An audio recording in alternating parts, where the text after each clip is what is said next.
Also on Capitol Hill today, senators considered the Biden administration's nomination of Tucson Police Chief Chris Magnus to run Customs and Border Protection.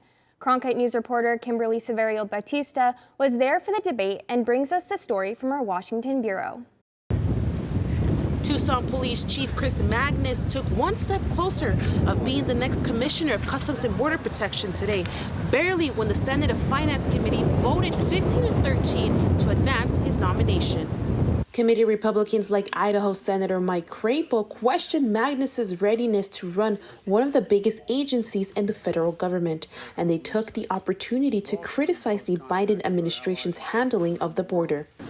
I cannot understand why the administration refuses to call this the crisis that it is, other than to avoid taking responsibility and committing the requisite resources to address it. Crapo pointed to the record 1.7 million people apprehended at the southern border last year and growing fentanyl smuggling.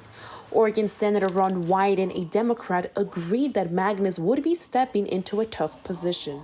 And I believe it is clear that Chief Magnus is highly qualified for what I think all sides, we can have some differences of opinion around here, but I think all sides would say this is a difficult job.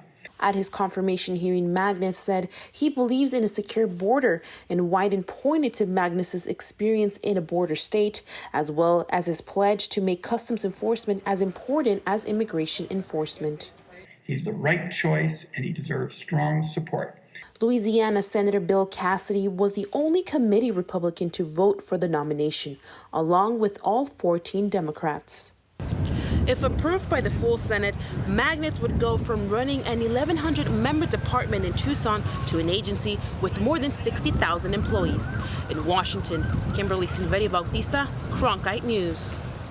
It's been almost 6 months since Magnus was nominated by the White House, and Finance Committee officials did not say when his nomination might come up before the Senate for a final vote. In the meantime, Magnus is still working as the chief in Tucson.